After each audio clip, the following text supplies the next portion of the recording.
Hi everyone, welcome to my 30 in 30 session. I hope you are really going to enjoy this, and let me explain what I mean by 30 in 30. So, what we're going to try and do within the next 30 minutes is share with you 30 neurodiverse friendly workplace top tips. My name's Donna, and I'm part of the team here at NoraBox. I hope you're really going to enjoy this session, guys. I had a lot of fun actually putting together what my 30 and 30 was going to be. So I hope you know what I'm going to share is going to be really useful. I'd love to hear from you, so I'll pop my email address on this particular slide as well. I'm Expert Training and Development Lead here at NoraBox. So let's get started, shall we? And I hope what I'm going to share, yeah, it's going to be really useful. They're kind of in no particular order because when I started to sit down and think, right, what's in my 30? Lots of ideas came, as you could imagine. But I hope what I'm going to share is, there'll be some new things here or things that will make you think. And as I said, I'd love to hear your thoughts on the back of when you've listened to this session. We start with something that's really important to me, actually. That's why I've kind of put it at number one. It's listening to colleagues. That's got to be somewhere on our top tips, hasn't it? We've got to listen to folks and not presume that, we know best or we know them better than they know themselves.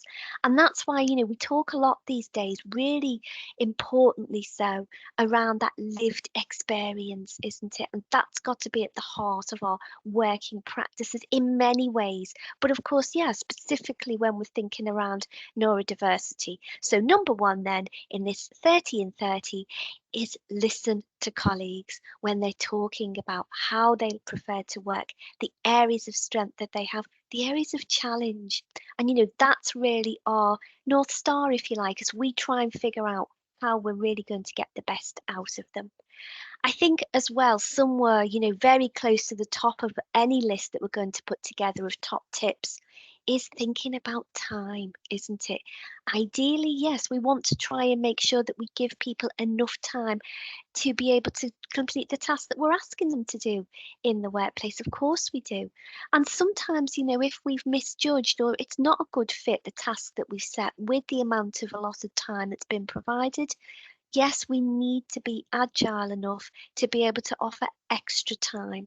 And it's this agility with time that I think is really important, actually. I know in my experiences over the years, working with neurodivergent professionals, this is something that I know that they've, shared with me that's a huge issue for them, being able to manage their time, being able to give, the correct amount of tasks, really. It's as simple as that sometimes with the amount of allotted time that's going to be shared with them as well.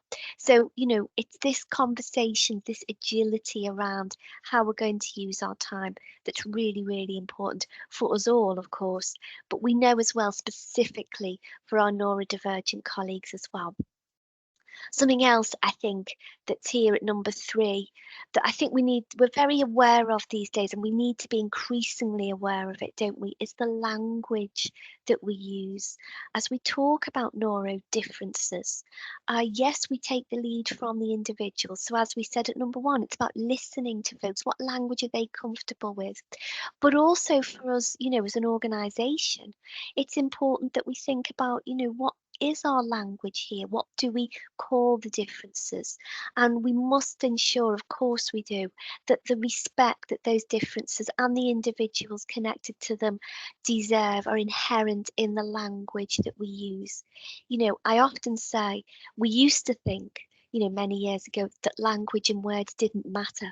We understand now that actually the language, the words that we use are really, really important for many reasons and can actually give us lots of clues, if you like, about what we think about difference in those ways. So it's a really important part of our culture as well that we get the language right because it gives lots of messages in terms of how we respect, how we approach individuals as well.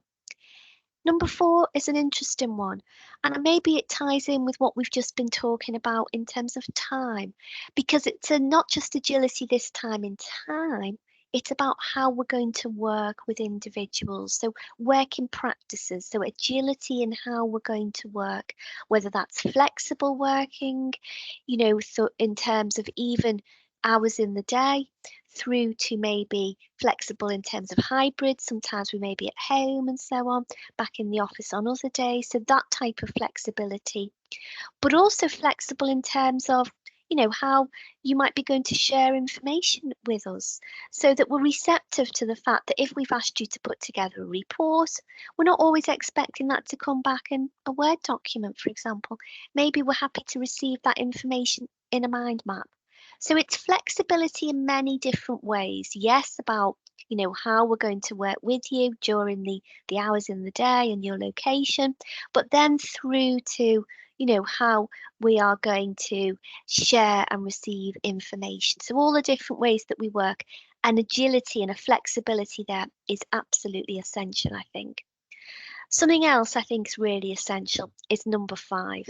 And often over the years, I've been asked, Donna, where do we start as an organisation in terms of figuring out, how we can get it right for neurodiversity, for our neurodivergent colleagues?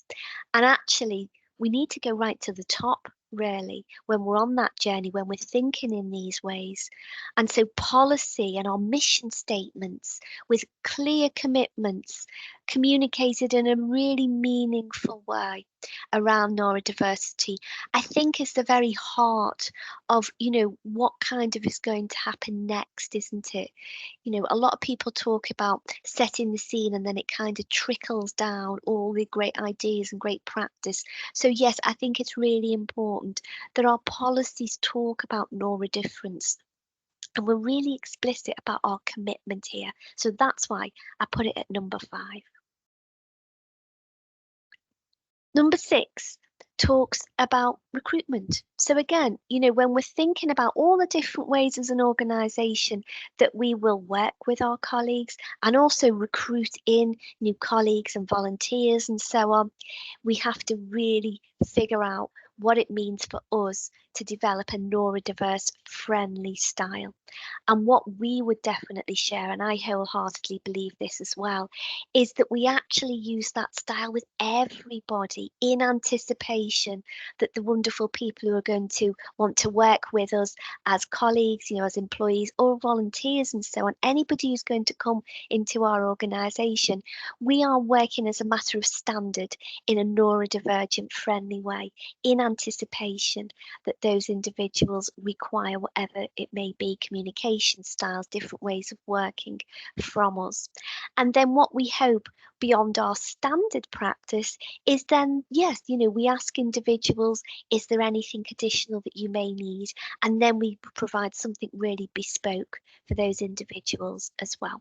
So certainly as part of my top 30, recruitment's got to be in here somewhere.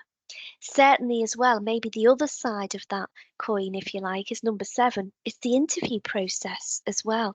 And again, what we would argue here at Neurobox, and I completely, agree with this as well, is that it's really important that we develop a standard neurodivergent friendly practice for everybody, whether somebody has disclosed their neurodiversity or not. And as I've just been talking about recruitment, then, if somebody requires something additional from us, that was when we would maybe provide something bespoke.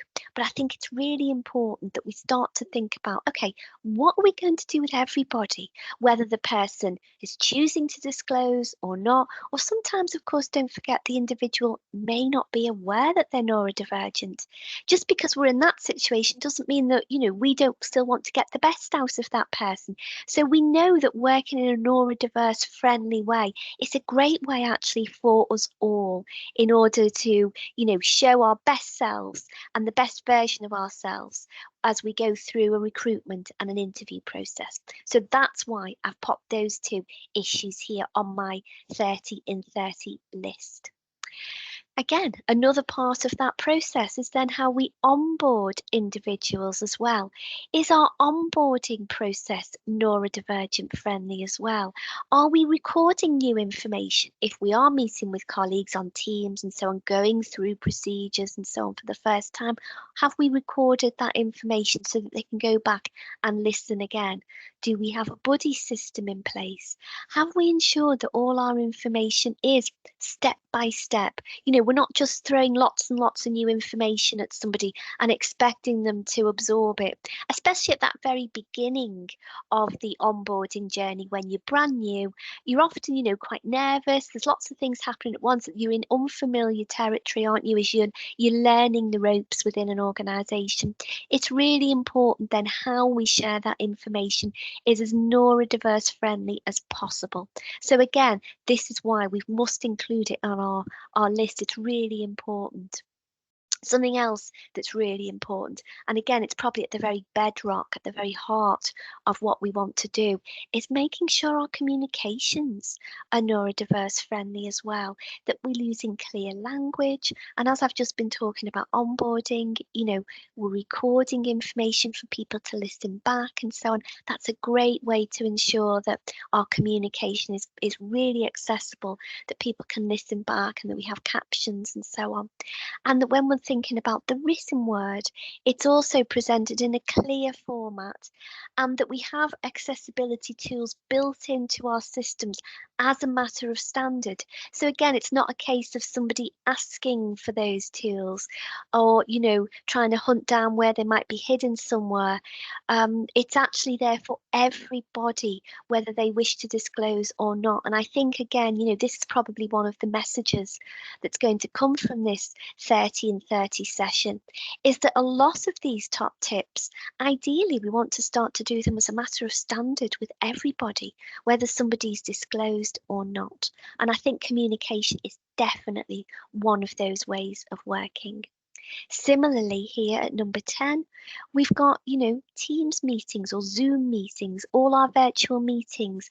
Are we trying to conduct them in a neurodiverse friendly way as much as we can? And one of the ways that we can do that for sure is by having an agenda, a nice clear idea of what we're going to discuss. And we know sometimes we need to speak to somebody in an ad hoc way, unexpectedly, and, Teams them or Zoom them and so on. But what we want to try and minimise is that becomes almost the norm, that we're always reaching out to folks in these ad hoc ways. We want to make sure that, we have things scheduled in, we have meetings scheduled in as much as possible. And then, yes, we know that sometimes we need to speak to somebody very quickly in an ad hoc way. I think when that does happen, we need to try again and make sure that we're clear with, the purpose of the discussion, ideally something to follow it that's in the written form, an email and so on, to follow up from the unexpected meeting that's occurred. Also, and this is a really interesting one because I know some organisations have policies where cameras must be switched on, but actually, and I'd love to hear your thoughts on this if you're listening to this session, please do reach out to me. I think we need to be more flexible with that. I understand why for security and so on, yes, sometimes cameras need to be switched on. But actually, I think it's great if we also give the option for colleagues that maybe the camera can be switched off as well. And, I know there's lots of discussion about the benefits of camera switched off versus camera switched on. I think just even having the discussion in and of itself within your team is actually really beneficial, rather than just having a blanket decision that, at all times cameras must be switched on. I think even the discussion maybe gives the message that, yes, we are considering different ways to work with people within this organisation. And as it says here, which I've already kind of shared as I've been chatting about number 10, yes, we want to try and share our information beforehand for meetings or even an ad hoc discussion. Hey, can I speak to you at 10 a.m.? I'm just going to send you something in an email and then we can have a chat about it at 10. Or, afterwards, thanks for chatting with me unexpectedly this morning. Here's an email just to summarise all the things that we've discussed with a few actions on the back of it. It's this type of clarity of sharing of information I think that's really, really useful. And that's why it's my number 10 on this list. Number 11, it's about having a familiarity with the access to work process so that you can advise and guide colleagues through. I think increasingly, individuals are becoming aware of access to work, which is brilliant because it's a fantastic scheme. But also what we want to make sure is that folks understand how they can navigate through. And yes, it depends on the individual, the colleague themselves to be able to get through the process. But actually what we hope is that for that individual, for that colleague, they have other individuals around them within the organisation who can actually advise them on, okay, this is how you go through the application process, rather than just somebody trying to figure it out all by themselves. So I think this has definitely got to be one of our top tips. Have an understanding of how access to work works so that you can advise others about it. Similarly, number 12, we see here, workplace needs assessments are on offer because they can be really useful to take a colleague on the journey in terms of a deep dive within their particular role. For some colleagues, from discussions, even though somebody's often their own best expert, and maybe we're pretty good in our organisation around our understanding of neurodiversity and what we can offer through technology and changes in working practices and so on. Sometimes we don't get it right. Sometimes we don't always know what's a good fit. And so that's where I think a workplace needs assessment is a great tool for us in order to have an assessment for our colleague to do that deep dive into the day job, what they're really good at within that job and areas of challenge. And then what we know the assessor will do is put together a really bespoke report for that person. And what we hope it will share is a combination of technology, different ways of working, maybe there's coaching in there, some training for the team. So it brings with it lots of great recommendations that will really help us get the best out of that individual. So number 12 is workplace needs assessments. Number 13 is maybe, thinking about training and so on. It's what information have we got around our organisation that's exploring neurodivergent differences in those ways. Yes, it's great to have some documents there, but, bearing in mind that sometimes we either don't always have a lot of time to sit ploughing through lots of written documents, or, some people just don't really enjoy getting their information in that way.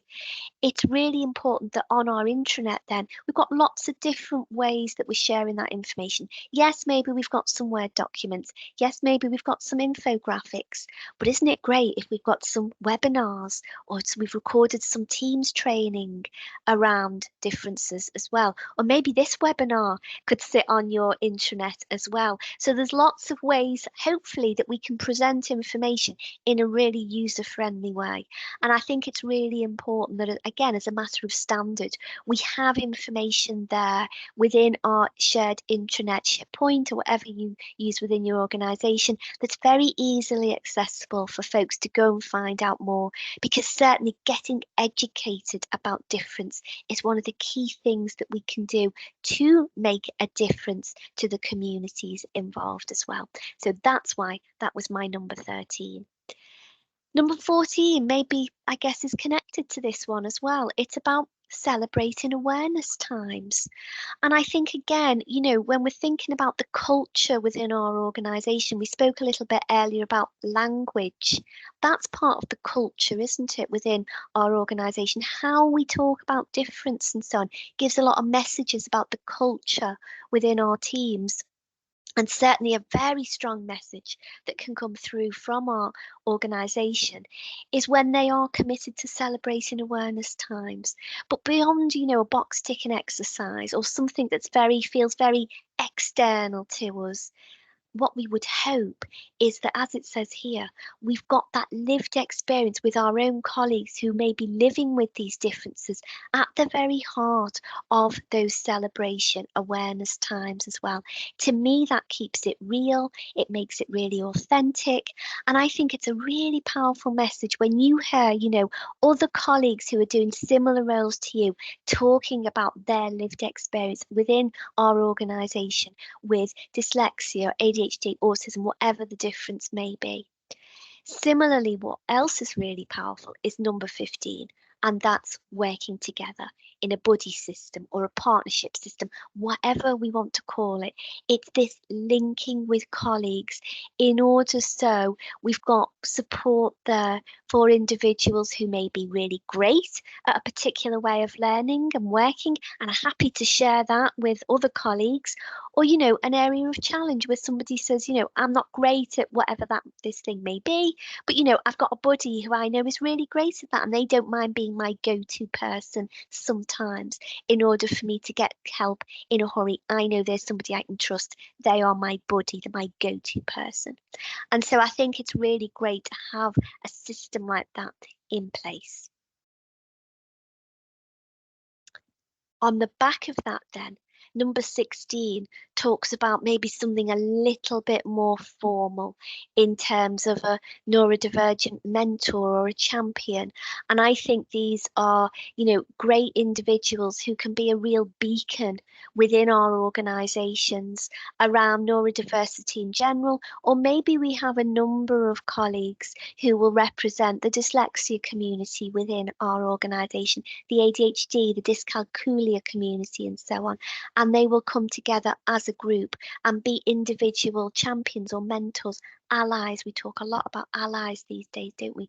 I mean, it's a great idea. So, these individuals are fantastic allies for each other. So it's a little bit maybe like a buddy, but it's a little bit more formal, I guess, if I can use that word, in terms of it's somebody who's very confident, maybe at awareness times to talk about their dyslexia, for example.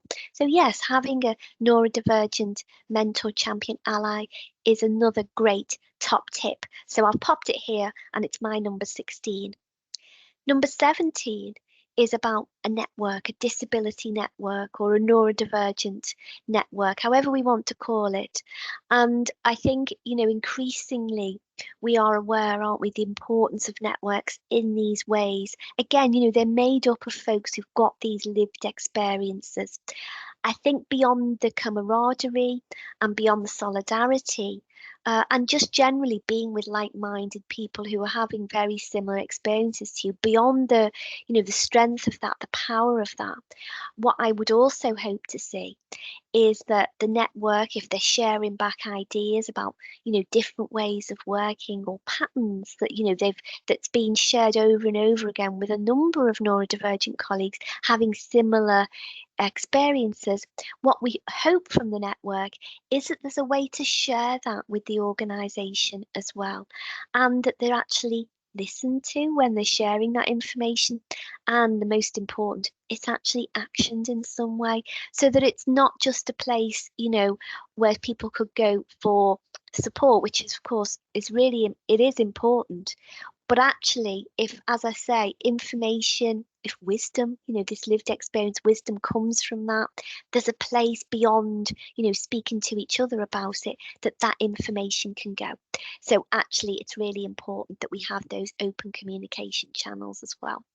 Something else that's really important, and I've popped it here at number 18 on my 30 and 30, is this idea of intersectionality and neurodiversity as well. And again, it's important that this feeds in to how we work in many different ways. It's this idea that who we are as individuals beyond our label of neurodiversity is seen and understood and respected. And so that we have, many different ways that we work with individuals depending on the individual themselves, and that we draw together those myriad of lived experiences in order to figure out how we get the best out of our wonderfully diverse individuals as well. So it's really important that we think about intersectionality. Again, when we start to think about technology, we've got here number 19. Let's get familiar with the accessibility tools. And specifically here, we've got, Microsoft 365 is mentioned. It never ceases to amaze me as I'm delivering training that lots of organizations, lots of individuals don't really know all the fantastic things that's available in Microsoft 365 that's inbuilt when, we use those systems. So again, really important that, we familiarize ourselves with that. And maybe if we do have mentors and champions within our organization, this could be one of the ways that they're supporting, being a go-to person for, how to get the best out of 365. Which leads me on very nicely actually to number 20, which is about assistive technology bigger than, Microsoft. There's lots of fantastic tools out there and apps and so on. I guess, in my experience, and it's got to be on my top 30, is speech to text, text to speech software. Certainly in my experience as a trainer, as a workplace needs assessor, as a coach, that's probably a standard, the most useful type of assistive technology that's out there. But again, it's really important that we get educated about all the fantastic things that are available, from, reader pens through to fantastic apps which can help with our memory, through to mind mapping tools. So yes, there's a lot out there, guys. Happily, the technology is getting better and better, isn't it? So, there's more and more fantastic things out there. But because it's moving so quickly and the changes are happening so fast, it's important we keep up to date as well about what's out there with assistive technology as well. And again, maybe this is something that could be explored in the Disability Network or from the champions and so on. So lots of ways that we can explore those ideas. Number 21 is evaluating our working environments. Yes, it's really important we do that for everybody. Are we in a safe space? Are we in a comfortable space to work and so on? But this one is specifically talking about sensory sensitivity issues. We know that our neurodivergent community can experience sensitivity around light, sound, temperature, smells, and so on. Have we done almost an audit, if you like, about that working environment? So that's a really important one. The next couple are about emails. So we've got here number 22, email etiquette. Try and avoid long emails, especially ones that have drifted off the actual title, the reason we started the email in the beginning. It does happen, doesn't it? It kind of rolls along a bit like a snowball, gathering momentum as it goes, getting bigger and bigger with lot more and more people added, to the point where people are thinking, what actually was this email trail about? So it's really important, as much as we can, that we keep emails specific and targeted, and that we avoid these long rambling emails as well. Very difficult to read and process for a lot of us. And this brings me nicely on to number 23, actually, about being specific in those email messages, and also on Teams messages. So rather than Teamsing somebody and just saying, can we meet for a chat? Maybe as much as we can, try and be specific about the conversation content. So rather than just saying, can we meet for a chat? Maybe say, can we meet for a chat to talk about whatever it is? And so what that does is, it really helps those of us who are prone to think, oh gosh, my boss wants to meet me for a chat. That's automatically going to be something negative. Not all of us are great with ambiguity in that way. To get the message to say, hey, can we meet for a chat about whatever that thing is, much better. And it's much easier then for us to think, oh, okay, that's going to be a chat about whatever that issue is as well. Still talking about messaging and emails, we've got here, for some of us, not everybody likes to do this, but I've popped it in my 1330 because I think when we do like it, it works really well. For some of us, we like to put an email footer on our messages, don't we? Mentioning our neurodifference in that way. And I think it can really help, others to understand us a wee bit better, and know the ways that we prefer to work.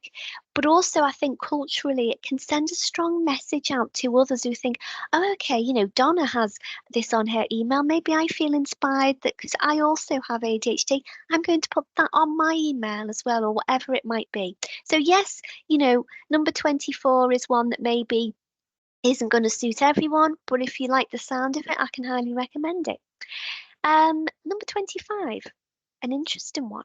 Create a clear in-house expectation about responding to messages. And that's quite a long-winded way to say that we need to keep it real about, when we're expecting folks to share messages back with us when we've emailed. Again, we know a lot of individuals feel a lot of pressure to think, oh gosh, I got that email, I must answer it immediately. If we've had those discussions in house, and it talks here about the communication playbook, I love that idea, that we've got between us this idea that don't worry, if I've sent you an email, I'm not expecting a response immediately. You can share, come back to me tomorrow or whatever. And we've had those discussions. I think that that's really, useful and can really help. So that's why I've popped it in as my number 25. Number 26, again, about communication. There's lots here about communication. We've got this idea of presenting information in clearer ways. So we talked a little earlier about using mind maps and so on. This is about, if we do have to present information, are we putting it in bullet points, chunking up ideas and using headings and so on? Colour, images, different ways that we can present information is really, really helpful. Similarly, number 27, really helpful. Changing background colours, font style, the colour of our font can really help making reading information a lot clearer for individuals. You can see from my slides here, I've got this pale grey background, this dark blue font. It just minimises that high contrast from a black font on a white background. Number 28 is one of my favourites, and certainly something I do, because it talks about using our Outlook calendar in a creative way, beyond just popping in any meetings that we have. And what we mean by that is adding in time where we're saying, yeah, between 10 and 11 on Thursday morning, I'm actually going to pop that in as planning. And it's just me on my own, but I've popped it in. I've given it a colour blue. I know if I've got anything blue, for example, in my calendar, that's my time to plan and, a do not disturb time. So it's these ideas that beyond the meetings, we actually use our Outlook calendar to chunk up time. And I know for a lot of neurodivergent folks, they often give themselves kind of absolute, do not disturb 2 hour kind of chunks of time once a week in order for them to catch up or to drill down and focus, to a deep dive into something that they just haven't had a chance all week. And often this is called golden time. So there's these ideas that we can use our calendars in many different ways beyond just recorded meetings. Something else that's really, really important is number 29. It talks about well-being. It's really important that we have well-being at the heart of the work that we do. Always for all of us, but we know for our neurodivergent colleagues, this has definitely got to be part of our considerations, of the adjustments that we put into place. So we talked about time. I think I put time as number 2 on this 30 and 30, didn't I?